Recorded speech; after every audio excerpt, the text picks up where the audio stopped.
Hello everyone, আজ আমি তোমাদের সাথে শেয়ার করব চিকেন চপ কীভাবে বাড়িতে বানিয়ে তোমরা চটপট টেস্ট করতে পারো। বাড়িতে থাকা কিছু ইনগ্রেডিয়েন্টস দিয়েই আমি রেডি করেছি। যেমন ছিল হচ্ছে সানডের চিকেন, সেটা একটু ফ্রিজার ছিল, তো আমার মনে হলো হঠাৎ করে চটপটা কিছু খেতে, তার জন্য আমি বানিয়ে ফেললাম চিকেন চপ। তো কী কী উপকরণ দিয়ে বানালাম আর কী কী প্রসেসে বানালাম সেটাই তোমাদের সাথে শেয়ার করব বা করছি। তোমরা পুরো ভিডিওটা দেখতে থাকো, দেখে যদি ভালো লাগে অবশ্যই কমেন্ট লাইক করে দিও আর সাবস্ক্রাইব করতে ভুলো না। তো কী কী উপকরণ আমাদের প্রয়োজন পড়েছে সেগুলোই তোমাদেরকে একটু বলে দিই। হলুদ গুঁড়ো, লঙ্কা গুঁড়ো, ধনে গুঁড়ো, জিরে গুঁড়ো, নুন, চাট মশলা। আর চিকেনটাকে যেহেতু আমি পেস্ট করে নিয়েছিলাম একটু মুখে পড়ার জন্য, চিকেনটা বাড়িতে আমার অল্পই ছিল, তার জন্য আমি সয়াবিনটা অ্যাড করেছি।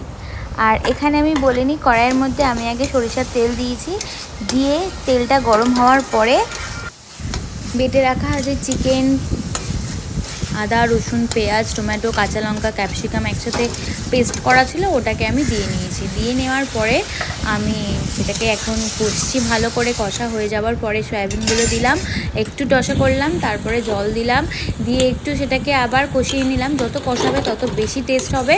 আর এখানে সিদ্ধ করে রাখা আলু দিলাম, আলু দিলে ব্যাপারটা বাঁধতে সুবিধা হবে। আর যদি তোমরা চাও এখানে গরম মশলা অ্যাড করো, মানে পরে করতে পারো। আমি এখানে গরম মশলা অ্যাড করেছিলাম। আর যদি চাও আজিনা অ্যাড করতে পারো, আরও সুন্দর হবে। আর আমি ওপর থেকে একটু চাট মশলাও ছড়িয়ে দিলাম। আর এখানে একটু পেঁয়াজ কুচি, লঙ্কা কুচি দিয়ে নিলাম, মুখে পড়লে আর একটু বেশি ভালো লাগবে। তো এইভাবে তোমরা বাড়িতে যদি চিকেন চপ বানিয়ে রাখো বা বানিয়ে খাও, সত্যি খুব ভালো লাগবে। তো আজকের মতো মানে তৈরি করা আলুর পুরটা রেডি। এরপরে আমার বাঁধার পালা, মানে নেড়ো গুঁড়ো বা ব্রেড ক্রামস, তোমরা যেটাতেই এটা দিয়ে রেডি করবে না কেন। তো এরকম সুন্দর সুন্দর করে আমি বল করে রাখলাম। তোমরা চাইলে আরও বড় বা আরও ছোট করতে পারো সাইজে, আমি একটা নর্মাল সাইজ করলাম।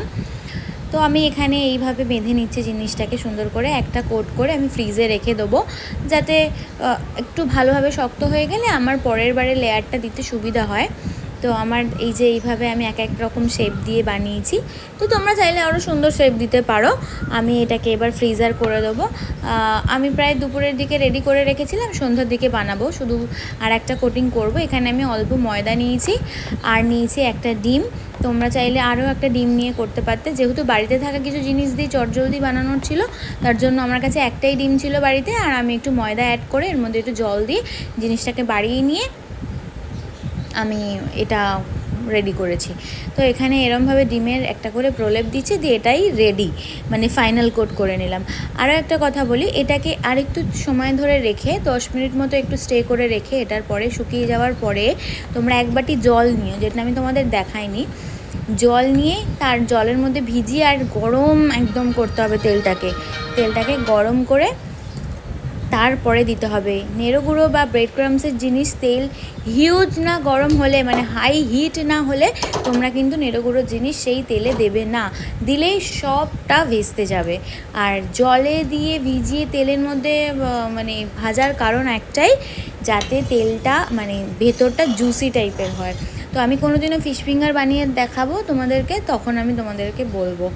তো এখন হচ্ছে ফাইনাল ভাজার পালা, মানে টেস্টিংয়ের পালা, আর কাছাকাছি চলে এসেছি। তো এখন একটা একটা করে ফ্রাই করে নেব। এটা জাস্ট দেখলাম তেলটা কতটা হিট হয়েছে, না ঠিকই হয়েছে, দেওয়ার সাথে সাথেই জিনিসটা লাল হয়ে যাচ্ছে, এরকম গরম করতে হবে কেমন। কারণ অনেকেই বলে, অনেকে নেড়ো গুঁড়ো জিনিস বাড়িতে চট করে ভাজতে চায় না বা ভয় পায়।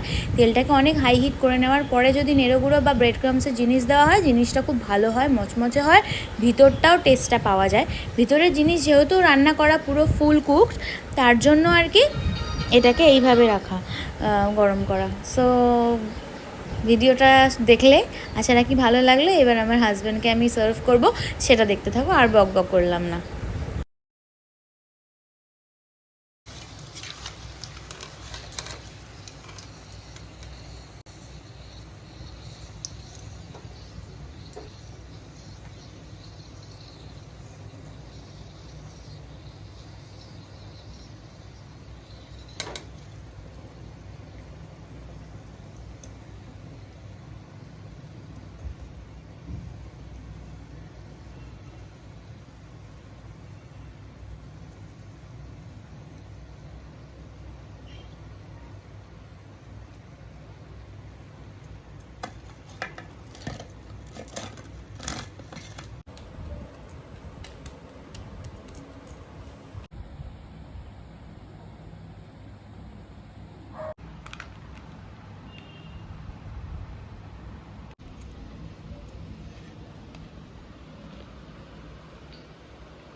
So